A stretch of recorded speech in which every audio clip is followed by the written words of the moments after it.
Ya, selamat pagi. Selamat datang kembali dalam program Market Flash Morning Review. Pembahasan mengenai pembukaan IHSG pagi ini. Bersama saya Aldila Bandaru.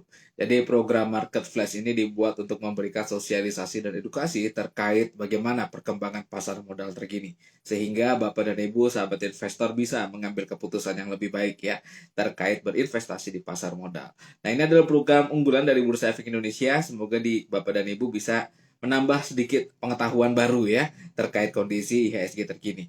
Nah, topik kita hari ini adalah morning review pembukaan IHSG ya. Kita mengundang narasumber yang luar biasa, Pak Peter Jinata, branch manager dari Mirai Aset cabang Balikpapan. Nanti kita akan ngobrol-ngobrol kira-kira bagaimana pembukaan IHSG hari ini ya, dan apa aja sektor-sektor dan saham teraktif yang bisa diperhatikan oleh investor ya. Dan juga kita akan membahas topik-topik terkini, sentimen dan hal-hal yang mempengaruhi pergerakan IHSG dan pasar modal Indonesia ya. Jika Bapak dan Ibu ada yang mau bertanya, silakan masukkan pertanyaannya ke kolom chat atau ke kolom Q&A agar bisa dibahas bersama-sama. Dan seperti biasa, kita punya giveaway pulsa senilai Rp25.000 untuk sahabat investor yang bisa menjawab pertanyaan saya di akhir sesi nanti. Jadi stay tune terus ya. Nah, mungkin saya akan bacakan kondisi IHSG terkini ya, melansir data dari rti.co.id. IHSG berada di per pukul 10.26 WITA ya. IHSG berada di angka 6.575 ya, mengalami penguatan sebanyak 32 poin ya, dengan nilai transaksi 2,3 triliun pagi ini ya. Dan sektor-sektor yang mengalami kenaikan tertinggi hari ini untuk pagi ini maksud saya itu sektor finance dan sektor transportasi. Nah, nanti kira-kira seperti apa nih perkembangan IHSG terkini ya. Kita akan mengajak Pak Peter untuk berdiskusi lebih lanjut. Baik, sambil menunggu, silakan Bapak dan Ibu kalau ada yang mau bertanya. Aduh, mohon maaf. Sedikit kesalahan teknis. Ya, jika Bapak dan Ibu ada yang mau bertanya, silakan masukkan pertanyaannya ke kolom Q&A atau ke kolom chat. Sebentar.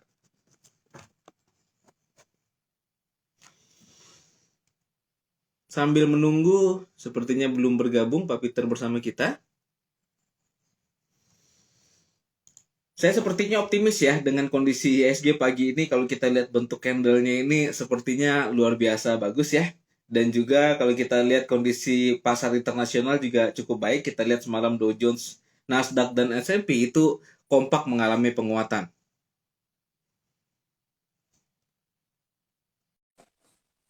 Ya, semalam itu Nasdaq ya cukup mengejutkan mengalami kenaikan 1,1%. Luar biasa sekali. Halo, selamat pagi Pak Peter. Oh, selamat pagi Pak Aldi. Wah, Suara saya gimana kabarnya bagus? Pak? Bagus Pak Peter. Suara saya bagaimana Pak? Bagus Pak, bagus. Mudah-mudahan hari ini ditunjang Pak koneksinya ini. Kelihatannya koneksinya agak naik turun ini. Oh, baik-baik Pak Peter ya. Semoga nih bersahabat nih koneksi hari ini ya Pak ya. Betul, betul Pak. Semalam soalnya hujan deras Pak di Balikpapan ya. Jadi saya rasa ini bisa mengganggu nih. Tapi semoga aja tidak ya Pak ya. Betul Pak, betul, betul Pak. Baik, jadi selamat datang kembali Pak Peter ke dalam program Market Flash Morning Review ya. Pak Peter merupakan branch manager dari Mirai Aset cabang Balikpapan dengan area kerja Kalimantan Timur dan Kalimantan Utara ya. Nah, hari ini kita akan membahas review nih Pak, kira-kira bagaimana pergerakan IHSG pagi ini, di mana nanti kita akan lihat atau kita akan sharing-sharing nih dengan Pak Peter insight-insightnya terkait kondisi IHSG terkini.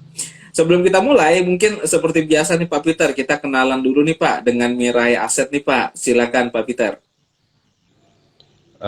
Baik Pak Aldi, saya menyapa teman-teman dulu ya. Selamat pagi semuanya. Mudah-mudahan hari ini hari yang ceria ya bagi kita semua. Memperkenalkan, nama saya Peter dan saya mewakili dalam kesempatan yang baik ini, saya mewakili Mira Aset Sekuritas untuk wilayah Kalimantan Timur ya. Dan teman-teman sudah mungkin ada yang sudah mendapatkan informasi ya bahwa Mira Aset Sekuritas ini berkantor di Balikpapan ya, meskipun di wilayah Kalimantan Timur kita hanya ada di Balikpapan, dan teman-teman boleh bergabung atau jika pandemi sudah selesai boleh mampir ya ke tempat kita yang di Balikpapan. Gedungnya menyatu Pak ya dengan Bursa Efek Indonesia. Pak Aldi ada di lantai 2 dan saya ada di lantai 1 ya. Jadi saya mengundang teman-teman untuk bisa ke kantor nanti kalau pandemi sudah selesai. Oke, mungkin itu Pak Aldi. Baik, baik, luar biasa. Dan Mirai ini terkenal dengan retail, Pak ya. Apa namanya, broker, banyak nih retail yang menggunakan Mirai ini. Jadi Bapak dan Ibu yang belum memiliki rekening efek, silakan ya bergabung ya dengan Mirai Aset. Untuk membuka rekening atau menjadi nasabah, gimana nih tahapan-tahapannya nih Pak Peter? Mungkin bisa di-sharing terlebih dahulu, Pak. Oke, sekarang sudah mudah Pak ya. Jadi sekarang bisa melalui online, tersedia dalam bentuk online. Jadi teman-teman yang meskipun di luar area Kalimantan Timur, kebetulan Kalimantan kita punya 2 Pak ya, yaitu Pontianak dan Balikpapan ya. Jadi teman-teman yang mungkin di kotanya belum ada cabangnya Mirai, itu tetap bisa mengakses atau membuka akun melalui Mirai, yaitu menggunakan open.miraiaset.co.id ya, lalu diisi cabangnya adalah PIPM Balikpapan gitu ya. Nanti akan ikut serta di wilayah Kalimantan Timur. Itu Pak. Sekarang mudah Pak, mudah. Sekarang tersedia di website, bisa diakses lewat laptop, bisa diakses lewat Android Pak. Gitu. Baik, baik. Jadi nggak perlu repot-repot gitu Pak ya untuk melakukan pembukaan rekening efek dan bisa dilakukan secara digital ya. Nah kebetulan karena kita di kantor masih WFH gitu ya, jadi masih belum bisa kunjungan nih. Tapi jangan khawatir nanti begitu sudah WFO kembali nih, saya nggak sabar juga nih ingin diskusi langsung nih ya bersama-sama dengan Pak Peter dari investor-investor dan trader ya di Balikpapan. Biasanya ketemuannya di Bursa Efek ya. Jadi teman-teman Bapak Ibu kalau ingin trading live bersama gitu ya silakan ke Mirai Aset ya ke kantor kita. Tapi nanti ya kalau sudah mulai buka kembali nih. Baik, terima kasih Pak Peter atas perkenalannya. Sekarang kita masuk ke topik utama kita ya Pak ya, yaitu review pembukaan IHSG nih. Tadi saya sempat mention kalau IHSG kita dibuka cantik nih Pak ya, mengalami penguatan sebanyak 0,3% ya atau 23 poin ya. Kalau saya lihat sendiri posisi candlestick-nya ini membentuk pola Harumi ya, inside bar gitu ya. Nah, kira-kira bagaimana nih pandangan Pak Peter nih terkait kondisi IHSG terkini. Tapi sebelum kita mulai ke sana, mungkin kita bahas kondisi Wall Street dulu nih Pak. Tadi saya juga sempat singgung kalau Wall Street semalam ditutup mengalami penguatan cukup signifikan ya. Nasdaq dan S&P 500 ya, S&P 500 itu ditutup di atas 1% nih. Nah, kira-kira bagaimana nih pandangan Pak Peter? Silakan Pak Peter. Iya, iya. 3 hari yang dalam minggu-minggu ini memang cukup fluktuatif Pak ya. Saya melihatnya cukup fluktuatif oleh karena memang di hari Senin, Selasa, Rabu, 3 hari berturut-turut itu memang berita Omikron sangat mempengaruhi ya. Jadi teman-teman yang ngikutin beritanya bahwa Omikron ini saat ini kemarin ya sampai dengan kemarin itu sudah menyebar di 109 negara ya. Jadi ini dari 22 negara waktu pertama kali saya lihat beritanya itu sekarang sudah menyebar ke 109 negara Pak. Jadi ini cukup pesat ya. Oleh karena itu mereka para investor mungkin mereka stay dulu ya, nggak mengambil posisi sehingga Wall Street jatuh 3 hari berturut-turut Pak. Nah kebetulan kalau saya melihat sih ini technical ya. Jadi setelah Wall Street jatuh ini baru kemarin dan tadi malam baru mulai pulih. Nah mudah-mudahan ini masih bisa melanjutkan rally-nya yang ke hari ketiganya Pak. Itu. Baik, nah kira-kira ini penyebabnya apa nih Pak kenaikan 2 hari ini Pak? Apa karena sentimen teknikal atau ada optimisme nih di pasar modal nih Pak? Silakan Pak Peter.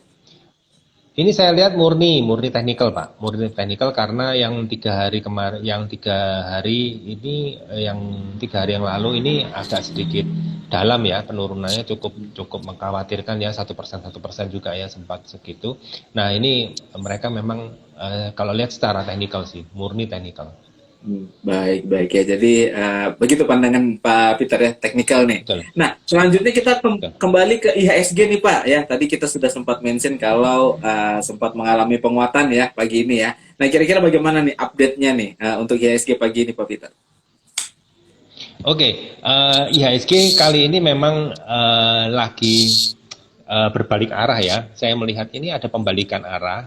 Mereka setelah beberapa minggu cukup fluktuatif juga mengikuti regionalnya. Jadi kalau Dow Jones-nya cukup merah, lalu kemudian Nikkei-nya merah, kita juga ikut fluktuatif dan cukup dalam ya. Nah, hari ini kita memang rebound dan hari ini sempat live di tempat saya 0,37 ya, 0,38% kenaikannya. Ini saya harap masih bisa bertahan sampai besok, Pak. Jadi hari ini saya harap masih bisa ditutup berbentuk harami ya, tadi Pak Aldi juga sebut. Nah, ini kalau memang bentuk candlenya cukup cantik ya, besok bisa lanjut, Pak. Itu. Mhm. Baik, baik ya. Nah, kemudian kalau kita bicara sentimen-sentimen nih Pak ya, apa aja sih yang menjadi sentimen nih Pak untuk IHSG pagi ini? Iya, untuk IHSG sebenarnya sentimennya tidak banyak Pak ya. Untuk sentimen kali ini tidak banyak, cuman kalau memang berita Omikron ini masih mendengung di telinga kita ini biasanya sentimen kesehatan ini masih nomor satu Pak ya. Jadi seperti yang sudah bulan bulan Juni kemarin ya, bulan Juli kemarin itu sentimen sentimen kesehatan nomor satu ya. Nah kalau ini muncul sentimen Omikron seperti ini, kelihatannya memang untuk healthcare dan suplemen-suplemen ini bisa jadi perhatian kita, Pak. Gitu. Mhm. Baik, baik ya. Jadi masih sentimennya masih terkait kesehatan ya Pak ya, yaitu COVID Betul. Omicron gitu, COVID-19 varian Omicron. Tapi ini agak menarik Pak. Kalau misalnya varian Omicron itu kan dikhawatirkan mengalami penularan yang lebih cepat gitu ya dan lebih lebih berbahaya gitu kata-kata orang-orang nih dibanding dengan versi apa varian sebelumnya. Tapi jumlah penambahan kasus kita ini masih di bawah 200 ya. Bahkan semalam itu saya lihat penambahan kasus positif kita di angka 179 nih, walaupun dengan varian Betul. baru Omicron. Nah, Betul, kira-kira betul, Pak betul. Vito optimis nggak nih Pak? Ini sebenarnya varian ini bisa bisa dikendalikan nih di Indonesia.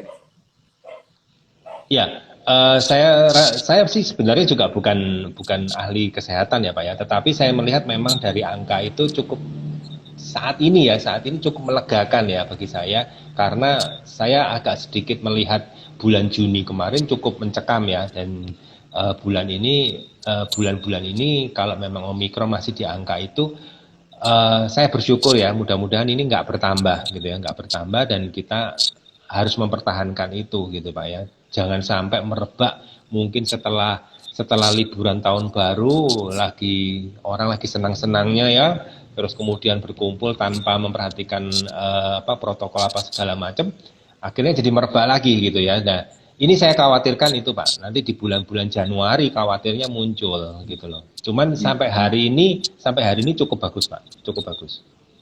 Baik, baik. Ya, nanti pas saat Natal dan Tahun Baru ya setelah liburan nih kita sama-sama antisipasi nih Betul, karena betul, berkaitan langsung ya antara sektor apa namanya kondisi pandemi, ekonomi dan pasar modal tuh berkaitan tuh ya. Jadi betul, tetap nih betul Bapak Pak. Ibu Sobat IDX menjaga protokol kesehatan ya saat liburan nanti gitu. Baik, terima kasih Pak Peter. Nah, kemudian kalau kita bicara pergerakan investor asing nih Pak, pagi ini kira-kira bagaimana nih Pak? Apakah investor asing melakukan pembelian, penjualan, atau ya bagaimana? Silakan Pak Peter. Sebentar Pak, sebentar. Tempat saya agak sedikit gangguan ini Pak. Sebentar ya. Hmm, sebentar.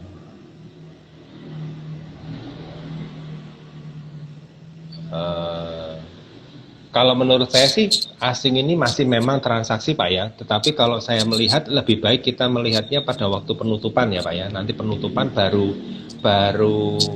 baru kelihatan ya. Kalau pagi begini biasanya investor asing tidak signifikan Pak ya. Nanti setelah lewat kalau di Balikpapan jam 11 ya, jam 11 setengah 12 baru kelihatan.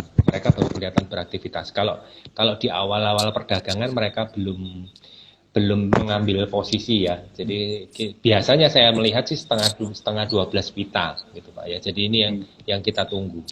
Itu Pak. Baik, baik. Ya, saya juga perhatikan kalau kita lihat Pak Peter ya, jam setengah 12 WITA gitu, atau jam 10.30 WIB, itu adalah saat-saat paling pesimis gitu di pasar modal kalau saya perhatikan nih. Kalau menurut saya nih, tapi kalau Betul. Pak Peter punya pandangan lain silakan. Gitu. Karena harga saham mengalami penurunan tuh di jam-jam itu gitu ya, dan biasanya investor asing melakukan pembelian gitu ya, atau akumulasi saat harganya lagi turun di jam tersebut biasanya gitu ya. Bapak Ibu, saya Betul. sarankan juga lihat deh di jam-jam itu ya, jam setengah 12 atau jam 11 gitu, jam 11 sampai jam 1 penutupan tuh harga saham biasanya turun dulu karena orang-orang udah ambil ambil profit taking jam 10 ya. Mereka beli kemarin gitu ya. Harga sahamnya naik pagi, dijual pagi-pagi gitu. Karena penjualan banyak pagi-pagi, jam 11 harganya itu turun gitu ya, dan investor asing melakukan akumulasi di harga tersebut. Biasanya seperti itu yang saya perhatikan. Nah, baik Pak Peter, selanjutnya kita bicara sektoral nih Pak. Untuk pagi ini kira-kira bagaimana nih pergerakan sektoral kita hari ini? Sektor-sektor apa yang mengalami kenaikan dan penurunan terdalam? Silakan Pak Peter. Oke, mungkin sebagai tambahan ya tadi Pak Aldi ya. Jadi kalau misalnya teman-teman yang masih mengambil posisi di pagi hari ini biasanya mereka memang bid overnya belum terbentuk secara sempurna ya, dalam tanda petik sempurna ya. Jadi pergolakan harganya cukup cukup liar ya, jadi cukup agresif naik turunnya. Nah, itu biasanya institusi akan menahan diri dulu Pak. Oleh karena itu nanti seperti yang Pak Aldi bilang ya tadi 11.30 atau jam 12 baru mulai lesu-lesunya ya pasar modal ya. Jadi pasar itu mulai agak sepi baru mereka mengambil posisi. Jadi kalau di awal-awal perdagangan terutama masih menit-menit pertama ya, itu mereka masih mengisi bid dan over sampai sempurna, dan itu memang terjadi gejolak harga yang cukup cukup agresif ya, cukup liar. Nah, kalau saya lihat ini di akhir tahun ya Pak Aldi ya, jadi di akhir tahun ini mungkin kita tinggal 5 hari ya, mungkin tinggal 5 hari perdagangan atau 6 hari perdagangan. Nah, ini saya lihat memang volumenya sudah mulai agak menurun ya, dan ini mungkin bisa dimanfaatkan oleh teman-teman yang mungkin lihat pasar ini mulai lesu gitu ya, mulai bisa kita lihat beberapa emiten yang cukup bagus ya, dan kita bisa masuk ya pada saat volumenya ini turun, dan biasanya diikuti oleh harga yang turun juga. Nah, ini saya sarankan sih teman-teman bisa melihat sektor healthcare ya. Jadi sektor healthcare ini akan kita coba kita jaga sampai dengan bulan Januari ya. Sektor healthcare ini kita jaga. Lalu saya melihat juga sektor konstruksi ya. Sektor konstruksi ini cukup tertekan, dan belum ada peningkatan volume ya sampai dengan saat ini. Tetapi saya melihat tahun 2022 ini, saya melihat pemerintah mulai bersiap-siap ya, mulai merencanakan untuk memacu lagi perekonomiannya. Jadi mungkin pemerintah sudah mulai yakin ya, pede gitu ya, dengan angka Omikron yang mungkin rendah, dan mungkin masyarakatnya sudah mulai patuh dan mengerti.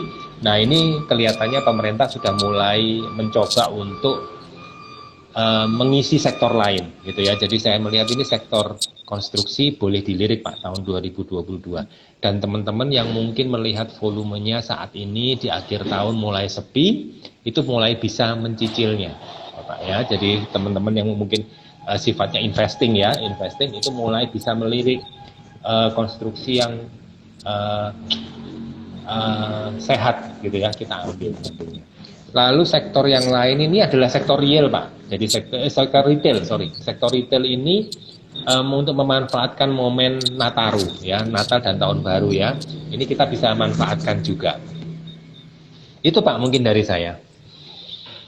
Baik ya, dan 3 sektor Pak ya, healthcare, konstruksi, dan retail nih ya yang bisa diperhatikan. Saya ingin sedikit elaborasi lagi nih Pak, tadi Pak terkait jam lesu ya Pak ya. Nah, ini biasanya kesalahan investor atau trader itu pada umumnya yang biasa kita temui, dan saya rasakan juga nih beberapa tahun yang lalu, yaitu pembukaan pasar agresif gitu ya Pak ya, jam 10 begitu buka langsung beli gitu ya. Nah itu justru bergejolak tuh harganya tuh, dia begitu naik volatilitasnya tinggi, begitu turun juga turunnya volatilitasnya dengan tinggi gitu ya.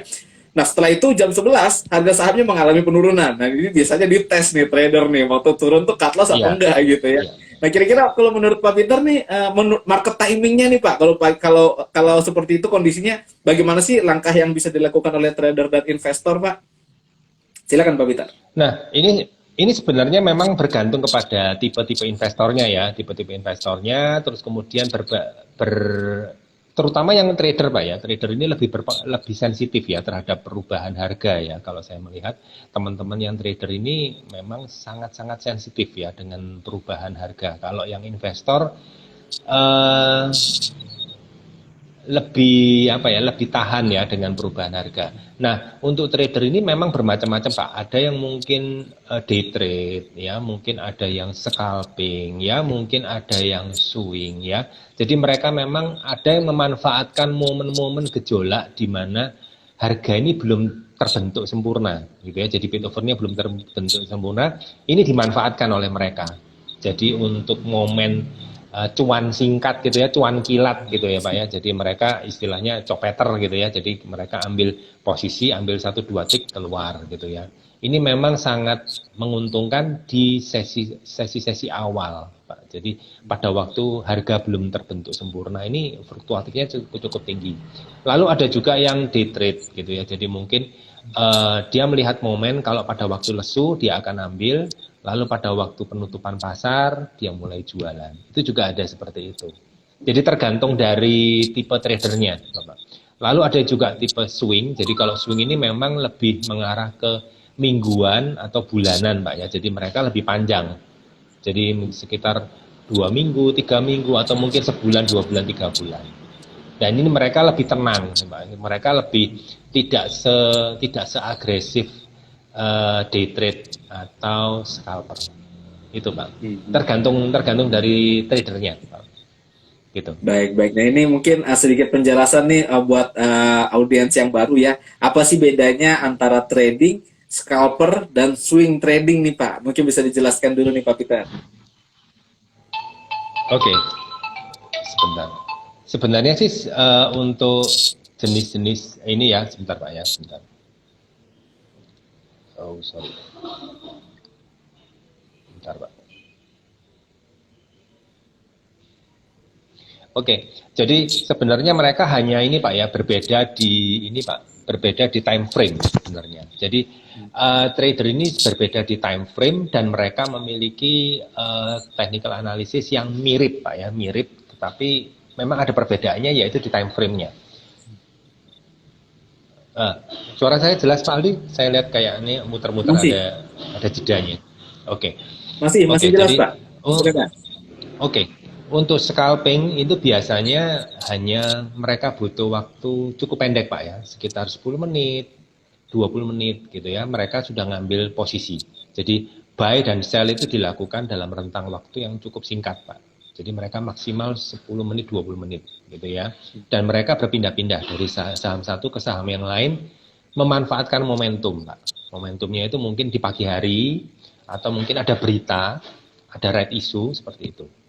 Ya, lalu kemudian time frame yang agak sedikit panjang, ya mungkin jam-jaman itu mungkin mereka dimanfaatkan oleh day trade. Ya, day trade ini dari pagi, jualnya sore, atau mungkin ada yang belinya sore, jualnya pagi, gitu ya. Jadi mereka hitungannya kalau jam bursa itu hitungannya mungkin nggak nyampe 5 jam, Pak. Mungkin ada yang 4 jam, ada yang 3 jam. Tetapi lebih lama ya daripada scalper. Kalau scalper hanya menitan. Lalu ada yang tipenya swing, Pak. Swing ini memang murni mengikuti technical ya. Mengikuti technical, jadi kalau memang dia lagi posisinya di bawah, seperti buy on weakness, gitu ya, buy on support, seperti itu. Nah ini nanti teman-teman juga bisa istilah-istilah yang mungkin baru pertama kali asing gitu ya, teman-teman bisa Google ya, cari di Google, nanti bisa mereka banyak sekali penjelasan di sana tipe-tipenya seperti apa. Itu Pak mungkin dari saya. Baik, baik. Jadi bedanya antara scalper dan trader gitu ya, day trade itu di situ Pak ya, dari momentumnya. Kalau scalper Betul. itu pergerakannya cepat sekali gitu, dalam menitan ya, beli sekarang Dari 3 menit dari naik time jual frame-nya, gitu. Pak, dari time frame-nya. Naik frame-nya, betul ya. Kalau turun juga langsung jual ya, tapi mereka aktif apa modalnya berputar gitu. Tapi kalau day trade belinya bisa pagi dijualnya sore gitu atau time Betul. frame-nya dalam jam ya Pak ya. Dan kalau swing Betul. trade ini dalam hari gitu. Jadi kira-kira seperti itu.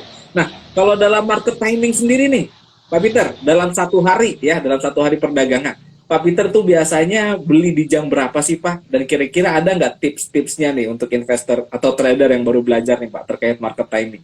Silakan Pak Peter.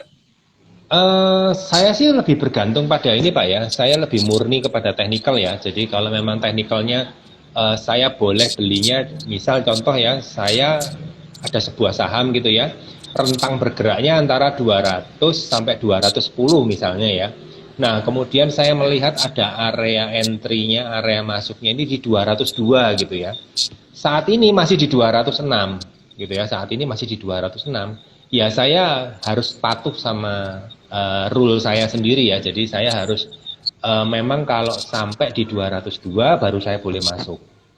Gitu Hmm, Pak. Jadi hmm. saya lebih mengabaikan faktor waktu Pak ya. Sebenarnya lebih mengabaikan waktu. Jadi saya lebih mengikuti ke arah swing. Pak. Jadi kalau swingnya memang di angka 202, tadi contohnya di angka 202, itu saya baru boleh entry, maka harus saya patuhin Pak. Jadi saya masuknya memang di 202 atau di 200 misalnya seperti itu. Gitu Pak. Jadi saya lebih mengabaikan faktor waktu ya. Jadi saya bukan seorang scalper atau seorang day trader gitu. Baik, baik. Gitu. Jadi antri Pak ya. Jadi lebih bersabar gitu Betul. ya. Betul Pak. Dan Betul. harganya pun yang didapat harga yang enggak emosional, Yang harga sesuai murah ya. dengan Biasanya kan kalau sesuai dengan rencana ininya kita, Pak. Sesuai dengan rencana kita. rule-nya. Betul. Iya, tapi Betul. kebanyakan ada juga yang trader tuh yang suka HK gitu, Pak ya, hajar kanan gitu. Begitu naik dikit hajar kanan dan istilahnya ya memang ada orang-orang yang cocok gitu ya. Tapi kalau saya juga agak sedikit resiko tinggi gitu kalau kita hajar kanan hajar kanan. Kenapa? Karena emosional ya. Wah, ini langsung beli, langsung beli, langsung beli. Emosional tuh biasanya yang mempengaruhi performa trader gitu ya. Nah, jadi Pak Peter lebih senang tunggu ya Pak ya, kita beli di harga yang sudah kita rencanakan gitu. Jadi kita antri di harga Betul. tersebut ya. Nah, baik terima kasih Pak Peter. Nah, saya juga ingin minta pendapat nih Pak ya terkait kan kalau pagi-pagi itu bid dan offer itu kan belum belum tersusun rapi nih, belum kelihatan gitu pembeli sama penjualnya. Kira-kira apa sih tips-tipsnya nih Pak untuk trader, scalper dan swing trader gitu ya dalam membaca bid dan offer di pagi hari Pak, di mana belum belum masih bergerak nih bid dan overnya nih. Silakan pandangannya Pak Peter. Sebenarnya gini Pak, jadi kalau untuk scalper dan mungkin day trade ya, ada beberapa orang yang day trade yang mungkin pergerakannya sebenarnya mereka punya teknik-teknik lagi Pak ya. Jadi untuk scalper ini mereka punya beberapa teknik lagi Pak ya. Mungkin ada yang model bandarmologi gitu ya, terus kemudian ada yang momentum gitu ya, lalu kemudian ada yang menggunakan bid over, kemudian ada yang menggunakan technical. Jadi ada tergolong empat lagi jenisnya. Nah ini tergantung mereka juga. Jadi ada beberapa orang yang mungkin mereka melihat ini masih ada kenaikan harga karena kemarin masih ARA gitu ya. Jadi ada satu saham yang sudah ARA, dia lihat bahwa ini masih ada momentum untuk naik ke atas lagi, dia langsung ambil. Jadi dia langsung HK. Dan itu memang mereka beberapa teknik itu memang mereka butuh latihan ya, mereka butuh latihan, mereka melihat sifat-sifat dari beberapa saham, mereka harus harus belajar ya, belajarnya banyak Pak ya. Dari situ dia baru bisa ikut dan bisa sukses gitu ya. Jadi winning rate-nya ini memang agak sedikit apa namanya ya, agak sedikit mepet ya kalau saya melihat. Jadi antara winning rate-nya ini cukup cukup fluktuatif. Tetapi kalau dengan latihan yang cukup konsisten gitu ya, nanti hasilnya bagus Pak. Winning rate-nya juga bisa tinggi gitu. Hmm, hmm. Nah, untuk yang day trade ini memang mereka memang melihat pergerakan dalam satu hari. Jadi mereka lihat candle-candle yang hari-hari sebelumnya, terus mereka memperkirakan ini masih bisa naik tidak gitu. Jadi mereka punya sebuah pengalaman atau menggunakan technical analysis juga. Jadi ada macam-macam Pak, ada tipe-tipenya macam-macam gitu. Jadi teman-teman bisa nanti lihat di Google, nanti bisa dilihat, dipelajarin. Mereka ternyata berbeda satu dengan yang lain, mereka memang stylenya berbeda, tidak bisa disamakan. Jadi ada yang bisa lihat bid over, ada yang bisa melihatnya pakai technical, ada yang bisa melihatnya mungkin pakai bandarmologi dan segala macamnya. Gitu Pak. Baik, baik. Ya, jadi seperti itu berbeda-beda ya. Tapi saya sih garis benang merahnya tuh hati-hati sama keputusan yang sifatnya irasional gitu, Pak Peter. Emosional ya. Betul. Jadi pagi-pagi harganya naik tinggi, wah kita ikutan ya. Pagi-pagi udah arah kita ikutan beli di harga pucuk. Itu resikonya tinggi gitu. Jadi kita harus punya trading plan yang memiliki winning rate yang tinggi. Ya tadi Pak Peter sempat singgung nih, winning rate itu adalah salah satu kata kunci seorang trader gitu. Jadi winning rate itu apa sih? Itu adalah probabilitas keputusan yang kita ambil itu benar, sehingga kita menghasilkan keuntungan, sehingga cuan gitu ya, dibanding yang salah. Pasti salah ya, trader tuh pasti salah. Pasti harga saham itu turun ya. Permasalahannya penurunannya ini yang naik lebih banyak gitu daripada yang salah ya, yang benar lebih banyak daripada yang salah. Baik, terima kasih Pak Peter. Kemudian saya ingin minta komentar Pak Peter nih ya, terkait saat membaca bid down over itu kan salah satu komponen yang diperhatikan oleh trader dan scalper kan terkait kode nih Pak ya, ada sekuritas-sekuritas yang tertentu nih yang diperhatikan. Nah, kita kan melihat itu sebuah hal yang nggak bagus ya, yaitu herding gitu ya, atau ikut-ikutan ya. Nah, menurut Pak Peter gimana sih komentarnya nih Pak terkait penutupan kode broker nih? Silakan Pak Peter. Kalau bagi saya sih memang tidak ada ini ya Pak, tidak ada pengaruhnya ya. Karena memang saya satu memang swing ya, terus kedua saya memang bergantung pada technical analysis ya. Jadi saya memang kode broker ini saya kayaknya kurang terpengaruh Pak kalau mau ditutup gitu ya. Jadi saya tidak terpengaruh sama sekali Pak. Saya kurang tahu kalau teman-teman, tapi saya bertanya beberapa teman-teman, memang ada beberapa yang menggunakan kode broker untuk referensi Pak ya. Jadi referensi bukan untuk mengambil keputusan ya, tetapi dia mengambil sebagai referensi. Jadi saya mengambil keputusan karena faktor A, B, C. Nah, yang C ini baru yang kode brokernya, gitu Pak. Jadi yang A, faktor A, faktor B ini bukan. Jadi dia bukan faktor pertama, bukan faktor utama, tetapi dia cuman hanya referensi, Pak. Itu yang saya survei dari teman-teman ya, gitu. Baik. Jadi tidak pengaruhnya kecil gitu Pak ya, karena kalau kita lihat kode broker itu sepertinya nggak signifikan banget. Kenapa? Karena sekuritas itu bisa pindah ke sekuritas yang lain gitu ya, dengan biaya 33.000 gitu ya, kita bisa pindah dari sekuritas A, sekuritas B. Jadi itu bisa misleading ya sama investor, dan dimanfaatkan oleh oknum-oknum gitu ya, yang bikin edukasi berbayar premium gitu ya, untuk ya seperti itu ya. Nah, dan di sisi lain juga saya sudah mulai merasakan nih Pak, dengan ditutupnya kode broker ini data jadi lebih cepat gitu ya. Jadi kalau kita lihat ini filter screening dan jadi lebih cepat di sistem saya nih. Jadi saya rasa dampaknya lebih banyak kalau kita timbang-timbang ya, dampaknya tuh lebih banyak kalau ditutup gitu ya, kode broker ini. Baik, ada komentar Pak Peter? Nggak ada Pak, silahkan Pak. Oke. Baik, terima kasih Pak Peter. Nah, selanjutnya nih Pak, kita mungkin bicara terkait saham-saham yang bisa diperhatikan nih Pak ya, untuk segmen terakhir ini nih, berhubung waktu sudah menunjukkan pukul 11 WITA ya. Saham-saham apa nih yang bisa atau yang cocok nih diperhatikan oleh investor nih Pak Peter? Silakan. Oke, mungkin saya disclaimer dulu Pak ya. Jadi mungkin ini adalah cuman untuk pembahasan edukasi ya. Dan segala keputusan harus diambil, harus dipertanggungjawabkan oleh masing-masing investor ya. Nah, untuk sektor healthcare ini saya melihat memang ada yang masih tenang Pak ya, yang masih tenang dan mungkin masih bisa dipikirkan dan masih bisa dilihat fundamentalnya. Jadi nggak perlu buru-buru. Itu saya melihat ada Mika, yaitu mitra keluarga, itu bergerak di bidang rumah sakit ya. Lalu kemudian ada Kimia Farma Pak, KF. Ya, KF ini juga saya melihat secara teknikal cukup landai dan dia masih sideways. Nah, ini boleh teman-teman lihat dulu, teman-teman bisa perkirakan terlebih dahulu, Pak ya. Itu yang dari sektor healthcare ya. Lalu sektor konstruksi itu saya ambil dua. Sektor konstruksi itu saya ambil dua, yaitu satu PTPP dan satunya lagi ACST, Pak. Nah, ACST ini yang saya melihat penurunannya sudah tidak sudah landai ya, dan kelihatannya sudah masuk sektor sideways ya. Nah, ini teman-teman juga punya kesempatan untuk mempelajarinya terlebih dahulu. Jadi nggak perlu buru-buru ya, jadi nggak perlu buru-buru. Anda bisa mulai mencicil atau kalau memang sesuai dengan rencana investasi Bapak Ibu semua bisa mulai mencicil. Tetapi saya melihat ini masih sideways, jadi masih ada kesempatan untuk memperhitungkan gitu. Jadi nggak buru-buru gitu ya, dan nggak buru-buru ngambil keputusan. Ya.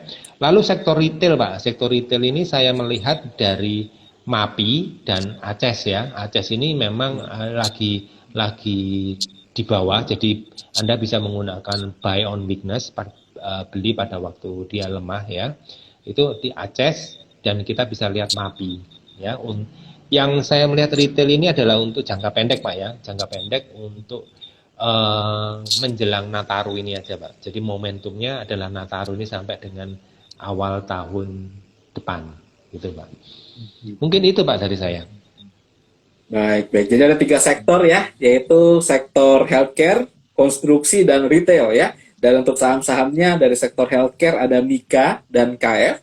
Dari sektor konstruksi ada PTPP dan ACST. Dari sektor retail ada MAPI dan ACES dengan time frame sampai tahun baru ya Pak ya. Jadi dimanfaatkan momen akhir tahun nih oleh saham-saham ini. Nah, baik. Saya rasa itu ya, dan disclaimer ya Bapak dan Ibu ya, semua keputusan investasi ada di tangan Bapak dan Ibu. Jadi sebelum memilih ya, pastikan sudah dianalisis lebih lanjut ya. Jadi bisa dimasukin watchlist terlebih dahulu gitu ya.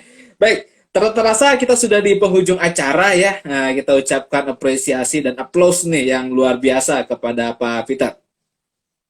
Halo Pak Peter? Ya, sepertinya terjadi gangguan ya.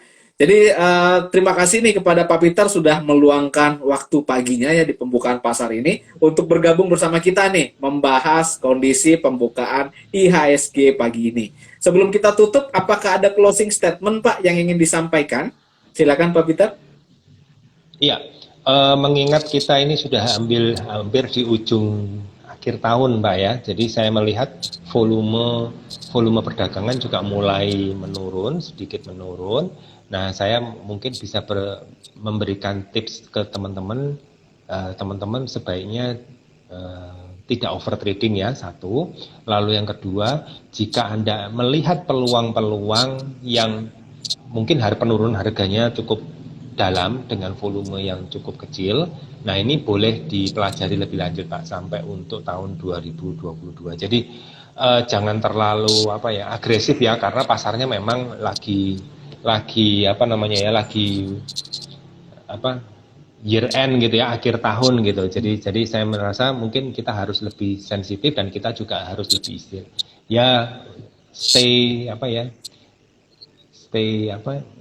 lebih santai lah istilahnya. Jadi jangan terlalu terburu-buru lagi gitu. Baik ya. Jadi seperti itu ya. Diskusinya sangat luar biasa menarik ini. Kita ucapkan terima kasih banyak nih Pak Peter nih atas insight-nya. Jadi tak terasa nih Pak udah 1 jam nih pasar buka nih. Saya yakin Pak Peter pasti ingin melihat pasar gitu ya. Baik, akhir kata Pak Peter terima kasih banyak atas waktunya. Mohon maaf kalau ada salah kata, salah sikap yang kurang berkenan. Sama-sama. Semoga di lain waktu kita bertemu kembali nih ya, mengundang kembali nih Pak Peter untuk membahas kondisi IHSG terkini. Baik, selamat pagi Pak Peter, selamat melanjutkan aktivitas dan tetap jaga kesehatan Pak Peter. Terima kasih Pak, saya live dulu ya. Baik.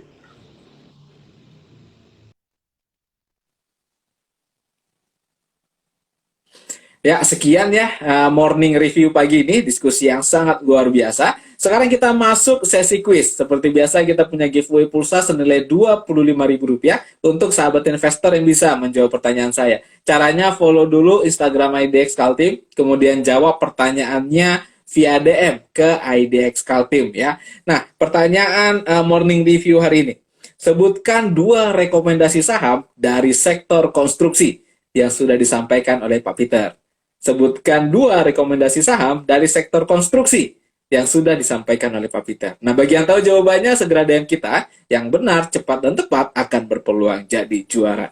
Sekian dari saya. Terima kasih atas perhatiannya. Saya Aldila Bandaro. Mohon pamit undur diri. Selamat pagi dan salam pasar modal Indonesia. Terima kasih. Sehat selalu.